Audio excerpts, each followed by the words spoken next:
할렐루야. 회사에서 신입사원을 뽑을 때 대충 뽑을 수는 없습니다. 그래서 그 사람이 어떤 사람인지 또 사람과 실력을 확인해 봐야 됩니다. 그래서 서류심사, 그리고 면접, 그리고 필기시험 등등을 과정을 거쳐서 뽑습니다. 요즘 기업은 대단히 복잡한 과정을 통해서 신입사원을 선발한다고 그러죠.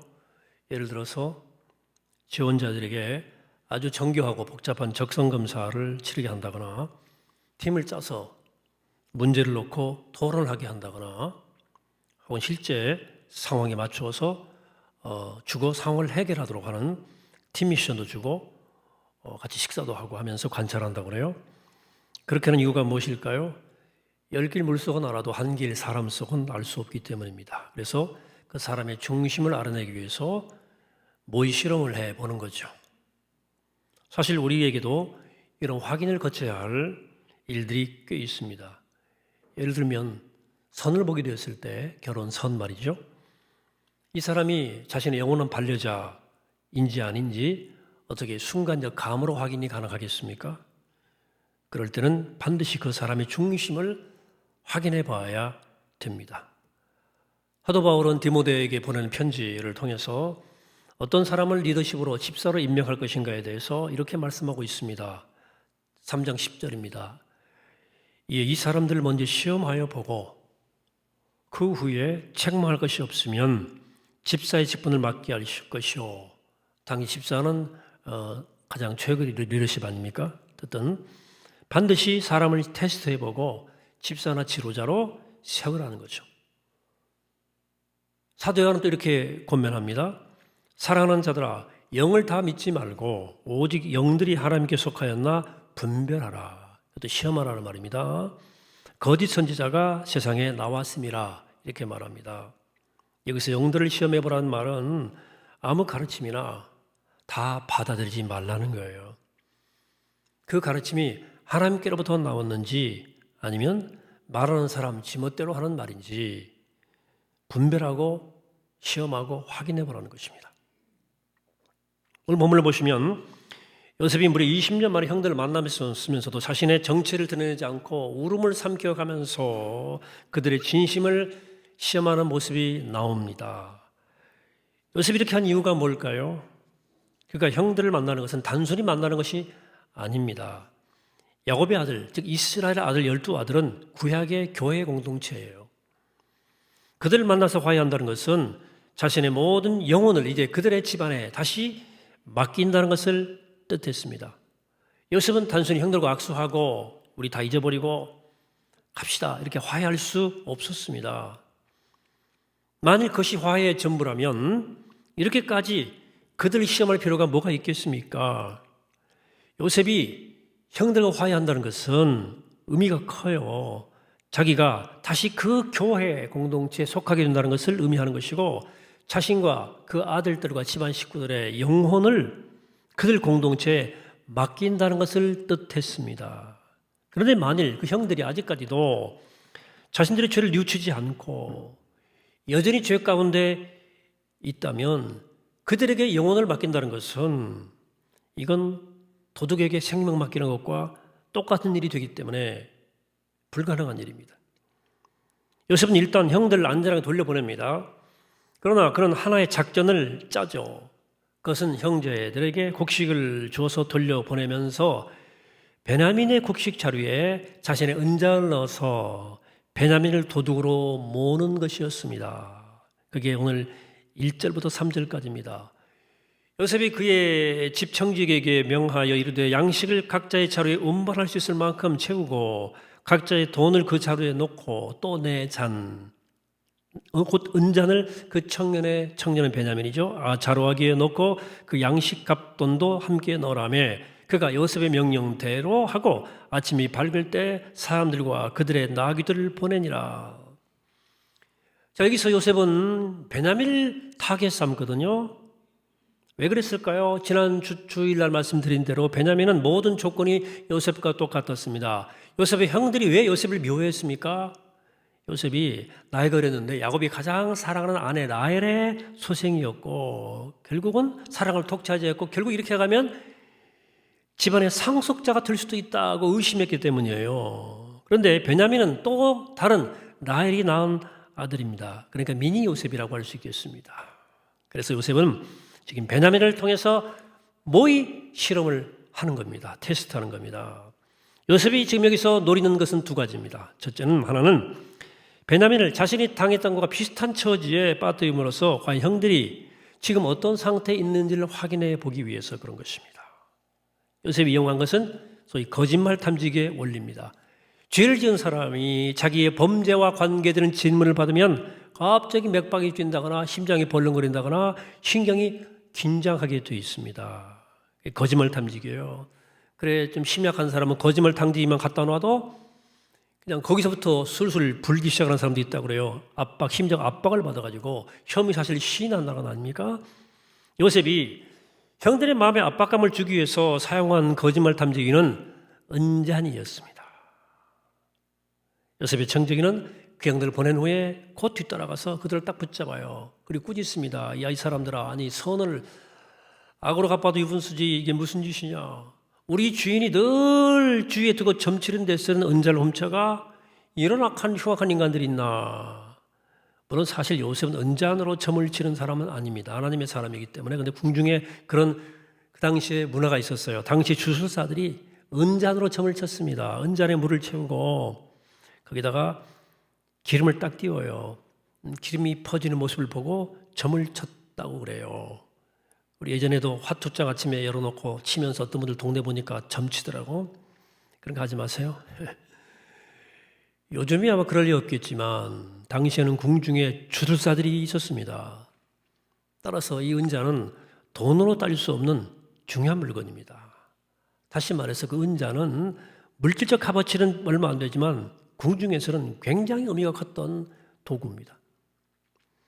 특히 히브리인들은 체면을 중요시했기 때문에 너 다른 사람의 그 인격과 체면을 손상시켰다고 해야 조금 벌벌 떨지 단지 금전상의 문제로만 두면 돈을 지불하고 끝낼 수도 있기 때문에 그래서 정리에 손상된 체면과 품위, 인격을 내밀고 돈으로 환산이 안 되니까 꼼짝 못하게 하는 겁니다. 어떻게 너 선을 악으로 갚냐?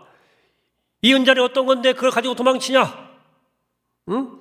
내가 딴 거랑 말도 안 해. 차라리 돈을 가지고 갔으면 갔지 왜 문제 삼을 일도 안 되지만 이게 뭐냐 하면서 계속 그들을 심리적으로 압박하고 공격을 한 겁니다.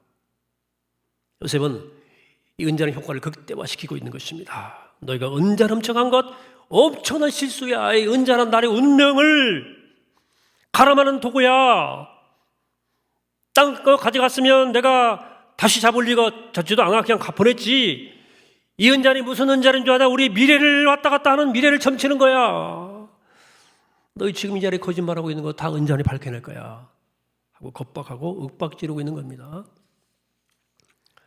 요셉의 청지기가 왜 주인의 은잔을 요셉이 도둑질했냐고 따지니까 요셉의 형제들은 처음에는 도대체 무슨 소리입니까? 뚱딴지 같게.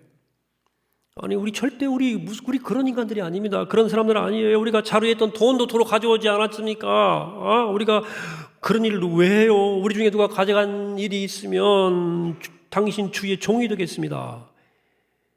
요셉의 형들은 자신 있게 대답했거든요. 적어도 요셉의 형들 우리가 도둑질하지 않았다는 데는 확실히 있었어요. 그런데 자루를 열어 확인해 보니까 놀랍게도 유감스럽게도 베냐민의 자루에서 문제 은잔이 나온 거예요. 오늘 11절이죠. 그들이 각각 급히 자루를 땅에 내려놓고 자루를 각기 푸니 그가 나이 많은 자에게서부터 시작하여 나이 적은 자에게까지 조사함에 그 잔이 베냐민의 자루에서 발견된지라. 요셉의 청지기 일부러 나이 많은 사람부터 짐을 풀리한 것은 표적 수사라고 하는 의심받지 않기 위해서 순서대로 한 겁니다. 그러나 예정대로 각본대로 문제 은자는 베냐민에게서 나왔어요. 형제들은 붙들려 와서 요셉 앞에 서야만 했습니다. 요셉이 딱 보고 추궁을 하기 시작하는 것입니다. 이 추궁 앞에 유다가 뭐라고 말을 해요? 16절입니다. 중요한 대답이에요. 유다가 말하되 우리가 내 주께 무슨 말을 하오리까? 무슨 설명을 하오리까? 우리가 어떻게 우리의 정직함을 나타내리까?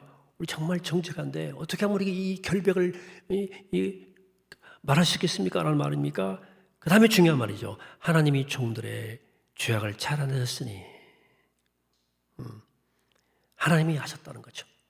그러니 우리와 이 잔이 발견된 자가 다 내 주의 노예가 되겠나이다.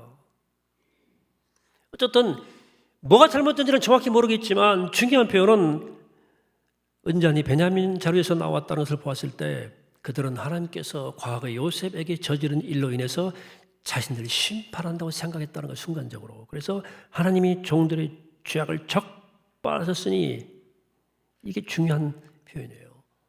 요셉 내 은자 훔쳤느냐 안 훔쳤느냐를 떠나서 하나님이 자신들을 죄인으로 정죄한다고 고백하고 있는 거예요. 그렇게 생각한 겁니다. 왜냐하면 사실 그 자루가 무작위로 그냥 둘러맨 거거든요.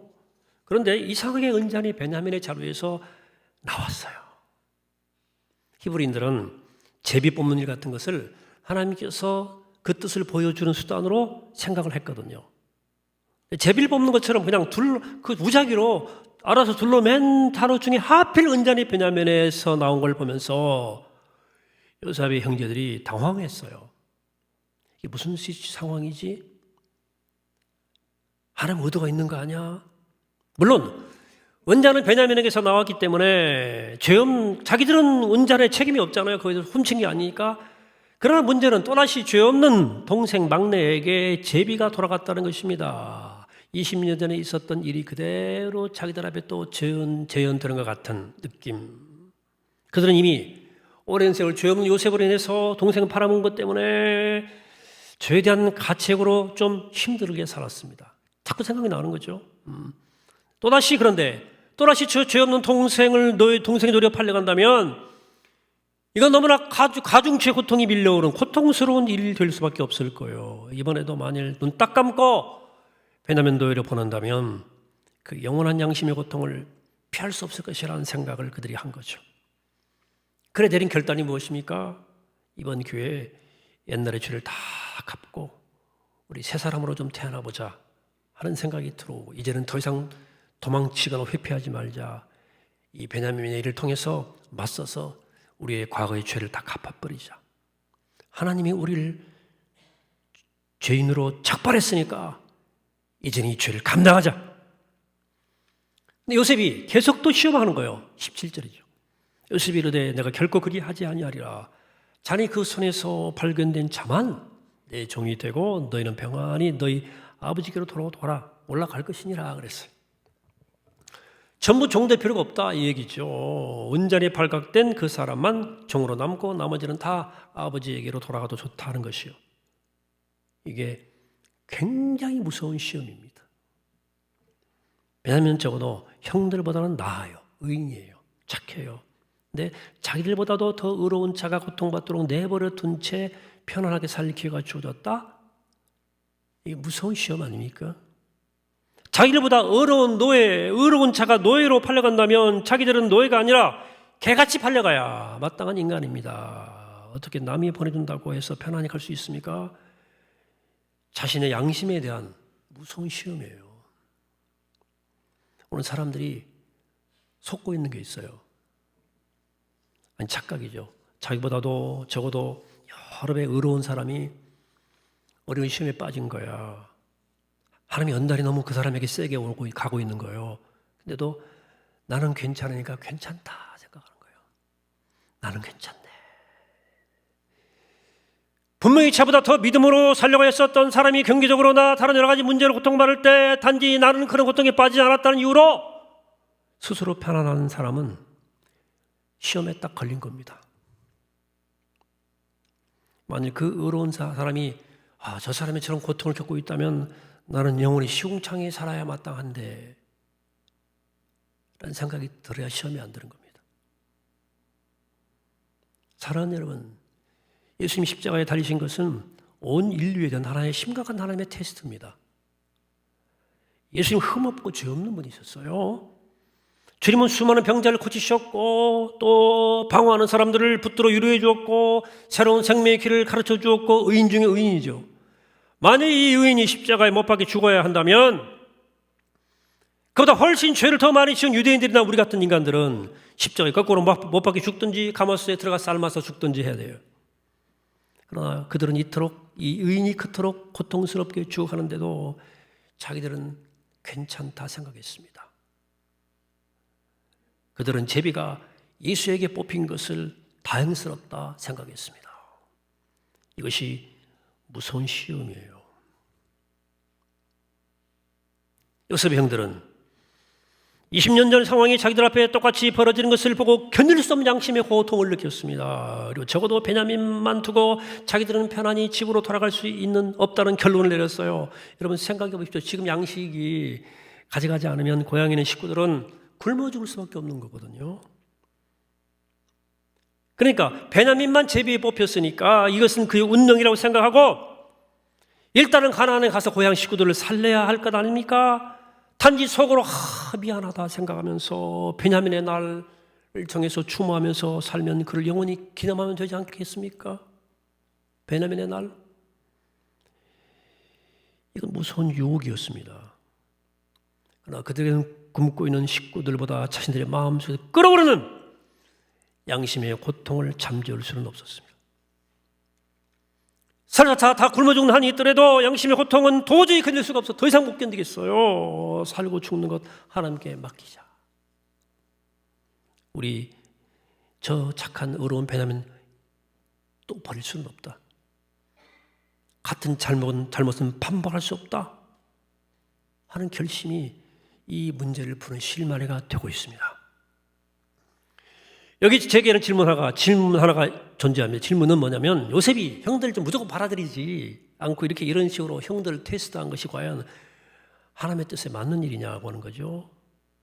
성경의 저자는 요셉이 이런 식으로 자기 형들의 중심을 시험한 것을 대단히 중요한 일일 뿐더러 옳은 일이라고 판단하고 있습니다. 성경이 이렇게 판단하는 이유가 뭡니까? 첫째는 하나님의 백성을 분열시키는 것은 죄이기 때문입니다.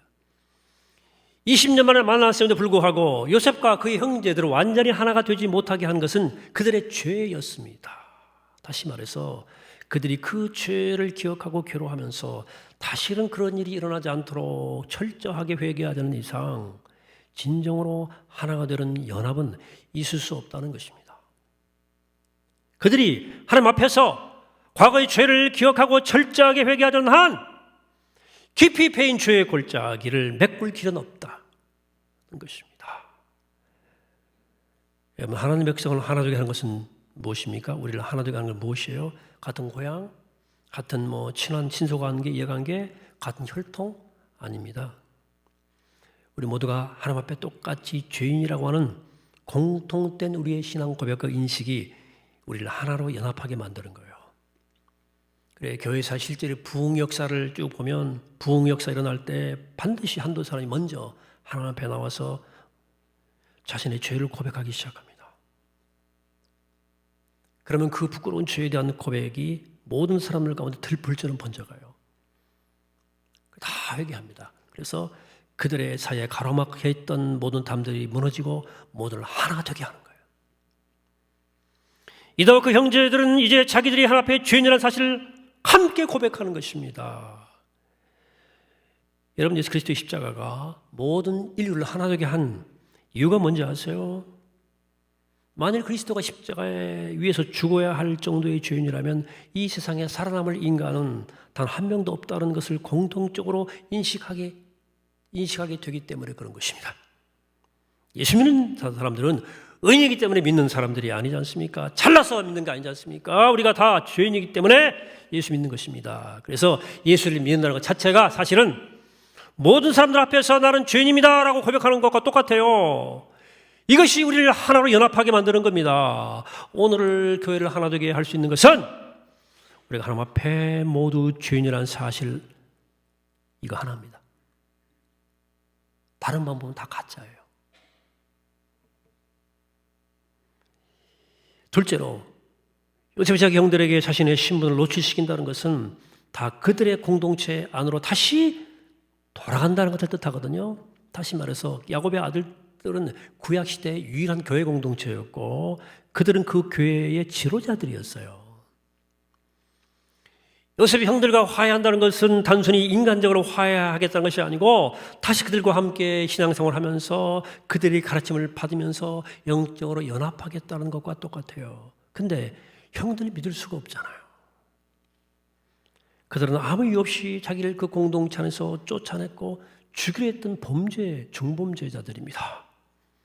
그들은 시기심 때문에 동생을 노예로 팔아먹은 인간들입니다. 어떻게 이들에게 내 영혼을 맡길 수가 있겠습니까? 그들의 중심을 확인하기 전까지는 그렇게 할 수가 없었던 것입니다. 그래서 요셉은 그들이 과거의 죄를 인정하고 기꺼이 그 죄값을 감당할 자세가 되어 있는지, 과연 동생 베냐민을 책임지려고 하는지를 보고서야 거기에 소속될 것인지 아닌지를 결정하려고 했던 것입니다. 우리 인생에도 이렇게 시험해 볼 일들이 있죠. 우선 결혼하는 사람들, 결혼하는 자녀를 둔 부모들, 결혼 상대를 정할 때 그 사람 테스트해 봐야 됩니다. 집안 좋다, 잘생겼다, 예쁘다, 직장이 좋다, 덜컥 결정해버리면 안 됩니다. 피차에 확인해 봐야 됩니다. 결혼이란 것은 나의 영혼과 삶 전체를 그 사람에게 위탁하는 일이기 때문입니다. 내 인생을 맡기는 거예요. 이 사람이 뭘 확인하느냐? 자신의 선택에 대해서 책임질 수 있는 사람인가를 꼭 확인해야 됩니다. 제가 결혼 주례할 때 얘기하지 않습니까? 부모와의 만남은 운명적 만남이다. 그러나 결혼은 운명이 아니다는 거예요. 결혼은 내가 선택해서 만나는 만남입니다. 선택했다는 것은 그 선택에 책임을 진다는 것을 뜻하는 거예요. 그래서 그가 자기 선택을 책임질 책임적 인간인가를 꼭 확인하셔야 됩니다. 무책임하면 안 돼요. 어느 교회를 선택할 것인가도 문제가 될 수 있죠. 영적인 문제이기 때문에 여러분 교회 공동체 안에 속한다는 것은 그들은 대단히 복잡한 인간관계를 맺게 될 뿐만 아니라 그 교회의 가르침에 전적으로 승복하며 내 영혼을 맡기는 행위입니다. 우리 가정에 영혼을 맡기는 거예요. 오늘날 사람들은 이 부분에서 매우 주저하죠. 그래서 예배를 출석만 하고 인간관계를 맺지 않으려는 사람들도 꽤 있고요. 결코 좋은 모습은 아닙니다. 반드시 책임을 지는 관계를 맺어야 됩니다. 공동체에서는. 그래야 신앙이 건강하게 자랍니다. 또 요즘 교인들은 인간적으로 사귀는 건 좋아하지만 어떤 물질적으로 책임질 일이 있으면 슬슬 꽁무니를 빼는 경향이 있습니다. 이것도 그렇게 책임적인 자세는 아니에요. 바른 관계도 아닙니다. 근데 사람들은 그 교회를 확인하려고 들지 않았습니다. 그냥 내 스타일에 맞는가, 내 취향과 맞는가 안 맞는가, 내 코드, 그 다음에 내게 무슨 유익이 있는가만 셈하죠. 잘못된 생각입니다. 그 공동체가 내 영혼, 내 가족의 영혼을 책임질 수 있는 공동체인가를 아닌가를 확인해야 됩니다.